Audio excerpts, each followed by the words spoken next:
हीरानगर गांव की हवाओं में हमेशा मिट्टी और मसालों की खुशबू तैरती है।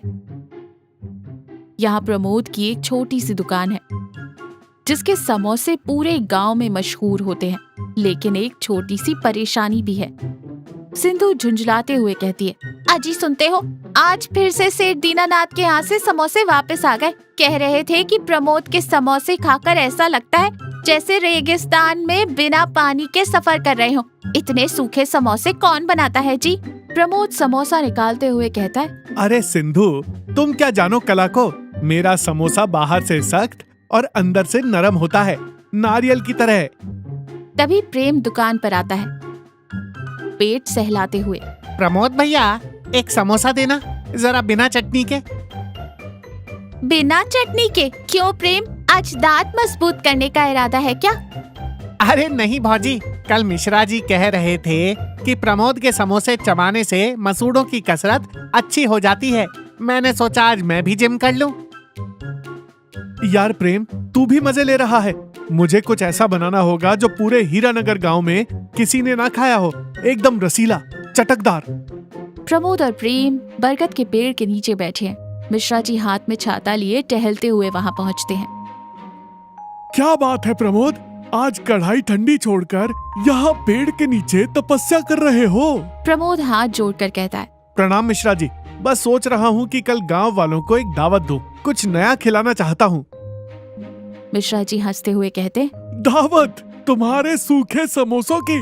माफ करना प्रमोद, पर मेरे नकली दांत अब और जोखिम नहीं उठा सकते। प्रमोद उत्साह से खड़ा होकर कहता है, यही तो बात है मिश्रा जी, परसों शाम को मेरी दुकान पर आइएगा। मैं एक ऐसी दावत रखूंगा कि आप उंगलियां क्या, पूरी प्लेट चाट जाएंगे। ये प्रमोद का वादा है। मिश्रा जी भौं सिकोड़ कर कहते हैं, ठीक है।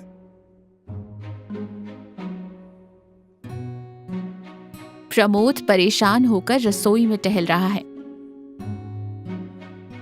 सामने मेज पर आलू, मैदा, मटर, दही और कुछ मसाले रखे हैं। सिंधु सब्जी काट रही है। प्रमोद बाल नोचते हुए कहता है, हे भगवान, मैंने मिश्रा जी को चुनौती तो दे दी, पर बनाऊंगा क्या? मैंने तो जिंदगी में समोसे के अलावा कुछ नहीं बनाया। सिंधु मुस्कुराते हुए कहती है, जब अक्ल घास चढ़ने गई थी तब चुनौती क्यों दी? अब क्या जलेबी में आलू भरकर खिलाओगे? मजाक मत उड़ाओ सिंधु, इज्जत का सवाल है। प्रेम कहाँ है? प्रेम मुंह में कुछ चबाते हुए अंदर आता है। भैया, वो जो तुमने प्रयोग के लिए मीठा समोसा बनाया था ना, वो मैंने पड़ोस की गाय को खिला दिया। वो भी मुंह फेर कर चली गई। प्रमोद हताश होकर, सब खत्म, कल दुकान बंद करनी पड़ेगी। मेरे समोसे तो अच्छे हैं, बस थोड़े सूखे हैं। काश कोई ऐसा तरीका होता कि समोसे भी रहे और सूखापन भी चला जाए। सिंधु चाकू रोककर सोचती है, एक बात बताओ जी, जब हम कोई पुरानी शर्ट पहन पहन कर बोर हो जाते हैं तो क्या करते हैं? पोंछा बना लेते हैं। अरे मेरी फूटी किस्मत, पोछा नहीं, उस पर रंग चढ़ाकर नया कर देते हैं। तुम्हारे समोसों में कमी नहीं है, बस उसे परोसने का तरीका गलत है। कल दावत में तुम समोसे ही खिलाओगे, पर मेरे तरीके से। तुम्हारे तरीके से? हाँ, कल की तैयारी मुझ पर छोड़ दो। बस बहुत सारा दही, मटर की सब्जी, हरी चटनी और इमली की मीठी चटनी तैयार रखना। कल हम समोसे का मेकओवर करेंगे। दुकान के बाहर एक बड़ी मेज लगी है। मिश्रा जी, प्रेम और गांव के 3-4 लोग बैठे हैं। प्रमोद अंदर रसोई में घबराया हुआ खड़ा है। सिंधु, बाहर मिश्रा जी का मुंह गुस्से से लाल हो रहा है। उन्होंने चम्मच हाथ में उठा लिया है। घबराओ मत, तुम बस समोसे तलकर यहाँ प्लेट में रखो। प्रमोद एक गरम कुरकुरा समोसा प्लेट में रखता है। तभी प्रमोद का हाथ फिसलता है और समोसा गलती से पास में रखे मटर के बड़े पतीले में गिर जाता है। प्रमोद चीखते हुए कहता, सत्यानाश, समोसा मटर में गिर गया। ये तो टूट गया, पिचक गया। अब मिश्रा जी को क्या खिलाऊंगा? प्रेम दौड़ कर आता है। लाओ लाओ, ये बिगड़ा हुआ समोसा मुझे दे दो, मैं खा लेता हूँ।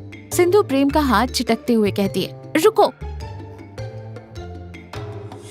सिंधु उस पिचके हुए समोसे को एक गहरी प्लेट में निकालती है। जिसके ऊपर खूब सारी मटर की सब्जी लिपटी हुई है। सिंधु उस टूटे हुए समोसे और मटर के ऊपर एक बड़ी चम्मच गाढ़ा मथा हुआ दही डालती है। फिर उस पर तीखी हरी चटनी और इमली की लाल मीठी चटनी की धार गिराती है। ऊपर से थोड़ा भुना जीरा, काला नमक और बारीक कटा प्याज छिड़क देती है। सिंधु फिर मुस्कुराते हुए कहती है, लो, इसे कहते हैं समोसा चाट। जाओ, दे आओ मिश्रा जी को। प्रमोद वो रंग बिरंगी प्लेट लेकर मिश्रा जी के सामने रखता है। प्लेट से बहुत ही लजीज खुशबू आ रही है। मिश्रा जी चश्मा ठीक करते हुए कहते हैं, ये क्या है प्रमोद? मैंने दावत में समोसा मांगा था, तुमने तो समोसे का कचूमर निकाल दिया।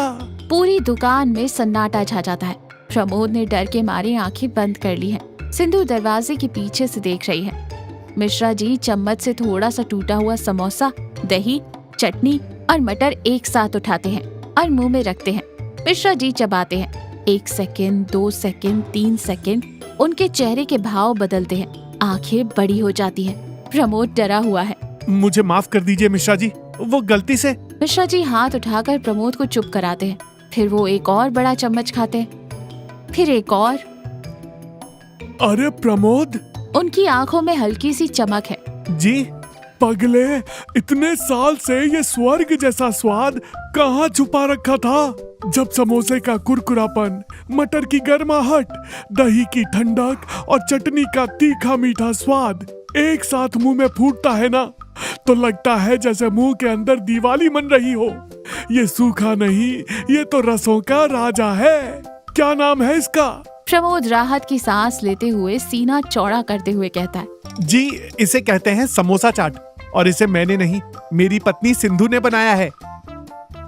तभी सिंधु बाहर आती है मुस्कुराती हुई। मिश्रा जी ताली बजाते हैं।